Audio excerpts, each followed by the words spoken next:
What were we thinking? We've dug up our portfolios from 2020 and you will not believe what's changed. Welcome to Get Started Investing, a show that helps you make the most of your money.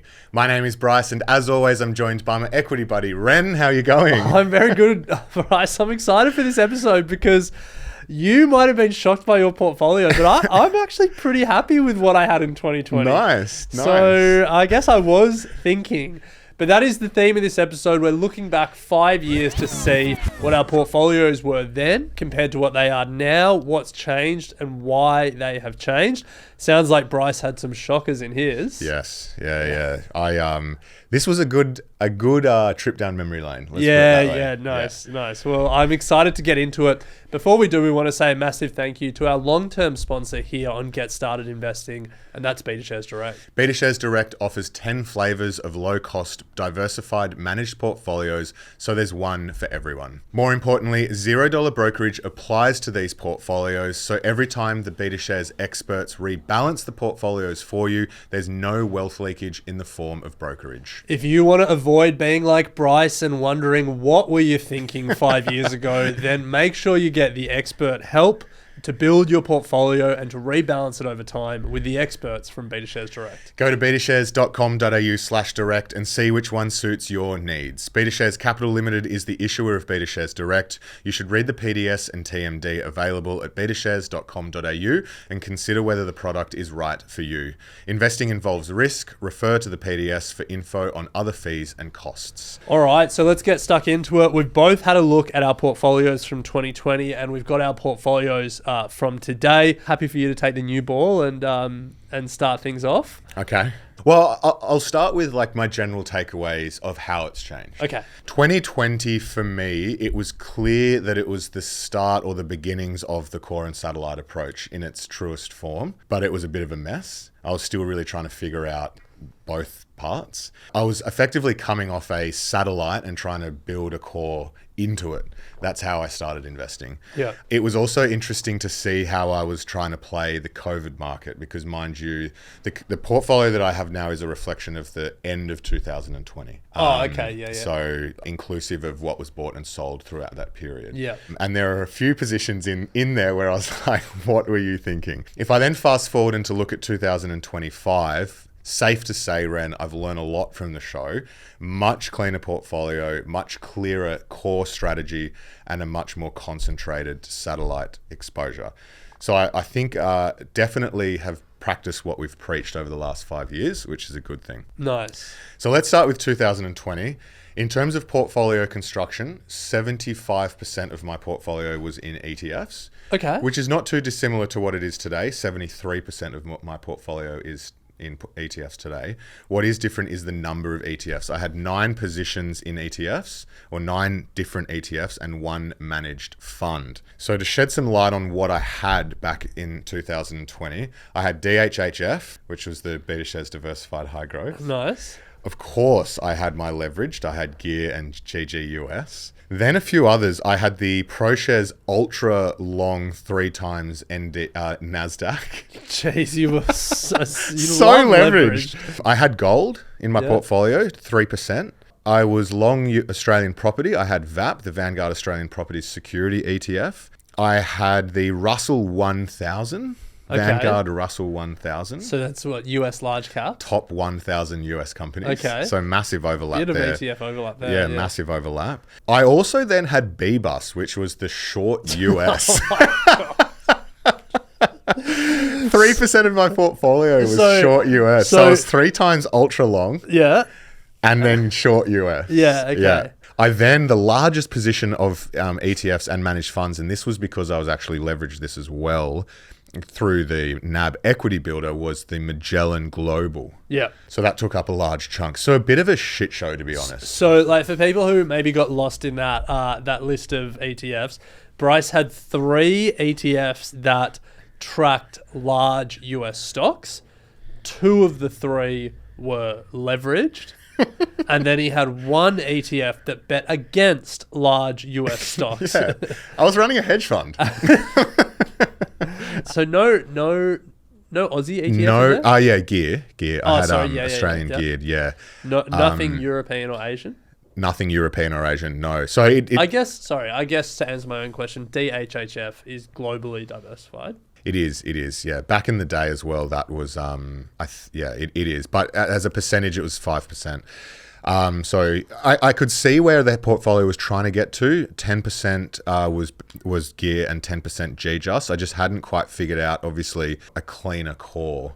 Honestly, I understand why you started this episode with what was I thinking. Yeah. All over the shop. Yes. So that was the ETF component. If I have a look at individual stocks, I had 9 positions making up 25% of the portfolio.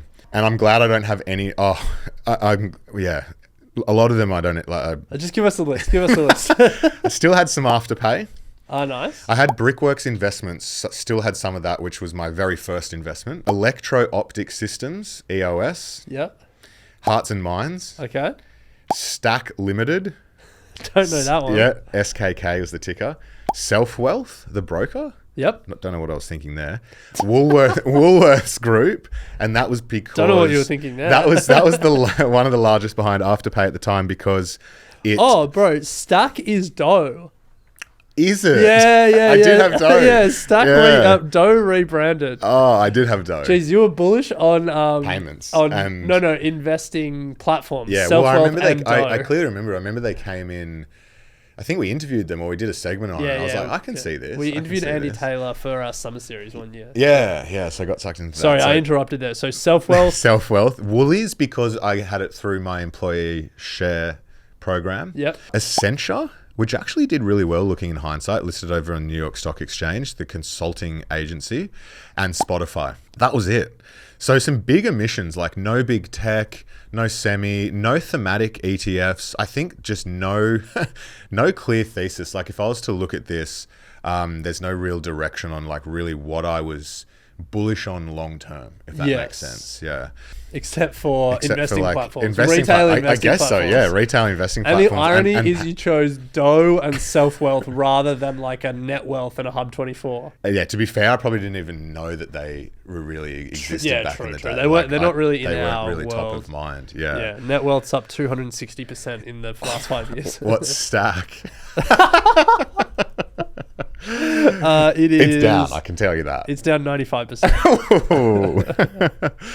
So yeah, that was the end. And obviously I've sold out of all of those since.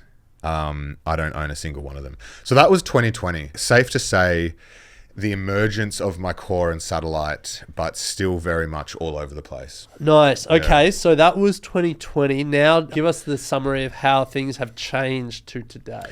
Okay, so starting with my core, still 73% of the portfolio, but a much more concentrated, core consisting of 4 ETFs. So I've got the gear is still kicking around, which is my US exposure. GGUS is my leveraged US exposure. But then I've got the Vanguard FTSE Asia ex-Japan and the Vanguard FTSE Europe. They're my core. 4 core, clear, global coverage, not quite evenly weighted because I've obviously started with gear and GGUS, but I'm trying to get there. Yeah. So you sold gold? Sold gold. That was a mistake. It was in hindsight, yeah. But I thought at the time better to get it into the US. And you got rid of almost all of those ETFs. The Russell 1000. Russell gone. Magellan's leveraged. gone. 3 times leverage. NASDAQ the gone. Short US. Short US is gone. Okay, nice. Even the Vanguard Australian property is gone. And to be fair, some of those decisions have been made within the last sort of 24 months. This is the end of 2021. Yeah, I would say your core portfolio has improved. Big time. I'm much happier with it, and it has a clear purpose now. Okay, let's move to your satellite portfolio. So satellite portfolio, it consists of 2 thematic ETFs. So I've got ATEC, which is Australian technology, and SEMI, which is semiconductors. I've also got the Fairlight Global Small and Mid Cap Managed Fund. And then I've just got some big hitters. I've got Google, I've got Supermicro, I've got Berkshire Hathaway Class A, Eli Lilly, Macquarie, and Transmedics are all making up my satellite portfolio. You don't have a Class A? Yeah, I do. I don't have a full Class A. Okay. No. Because I got it before on stake where you could get Fractional. before they changed the rule. Right. Yeah, Okay. yeah. Okay. The biggest change, though, is my crypto holding as well. Back in 2020, I had completely sold out. Since then, I've bought back in, and crypto now makes up 13% of the portfolio. Nice. Yeah. So I guess it has been good to see that I have now a much clearer strategy, and one I think that I'm a lot happier with this. Nice. Yeah. Practice what I preach. Yeah. No, that's good. Ren, over to you. Yeah, so I want to start with my core portfolio then and now. So my core portfolio in 2020 was 30% of my total investments. It was made up of 7 funds. I'll give them to you, and I want you to judge my core. So ASX 200 ETF, NASDAQ 100 ETF, India Quality ETF, an Emerging Markets ETF, Gold ETF, Berkshire Hathaway, and Hack, the cybersecurity ETF. Okay, you count Berkshire as your core? Well, so I do a portfolio review. I try and do it every quarter, and it's just in a Google Sheet in a new tab, so I can see all my portfolio reviews over time. Mm-hmm. And I write core or satellite next to it. Okay. And I'm surprised by some of those classifications, Yeah. but at the time, That's what you thought. that's what I core. wrote Yeah. for core. Gotcha. Pretty solid. So you had Australian exposure. You were long US tech specifically. Well, NASDAQ 100. NASDAQ 100, so not broader US. India, I guess Asia was covered by India, but that was it. Yeah, and emerging markets. And ETF. emerging markets. Yeah. No Europe at that point. No.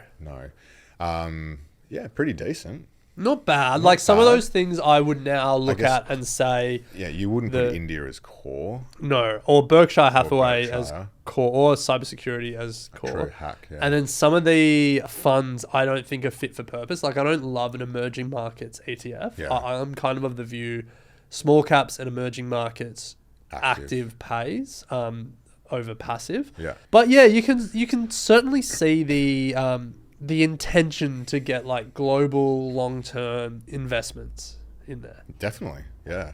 I think at that time as well, hack was really one that came to prominence. Yes, Yeah. yes. So if I fast forward to today, the core portfolio has changed. It's about 1/3 of assets, so similar weighting. Yeah. 4 ETFs, an Australian ASX 200 ETF, S&P 500, and then a Europe ETF and an Asia ETF. Yeah, much more broad. Yeah. Yeah, all low cost. Importantly, the cybersecurity ETF hasn't been sold. I've just reclassified I think that's it. the right thing. Yeah. Interesting. So you've still also kept the core at around 1/3 of portfolio value. Yeah, because my portfolio is now split into 3, and my allocation is, I'd probably say more than 2/3 of what I invest every fortnight goes into the core. Mm-hmm. But it's a little slower growing and it's a little smaller. And I guess I'm rebalancing it over time. So now my portfolio is structured into 3. Yep. So I've got core, which is like long-term passive index funds, which is what we just mentioned. Yeah. Then I've got an active and thematic sleeve, which is 7 active managers or thematic ETFs. Yeah. And then individual stocks and investments. So give us some of the actives that have come in since 2020. So Hack is still in there, and then Global X Semiconductor ETF. And then there's a few active managers, just to list them out: Fairlight Small Companies, Munro, Alfinity, Magellan still getting a run, and Hyperion Global Growth. Some of those are in there because I have a NAB equity builder loan, and you have to choose from the approved product list. So, Yes. Yeah. But yeah, that's my active and thematic sleeve, which is about 1/3 of my investments as well.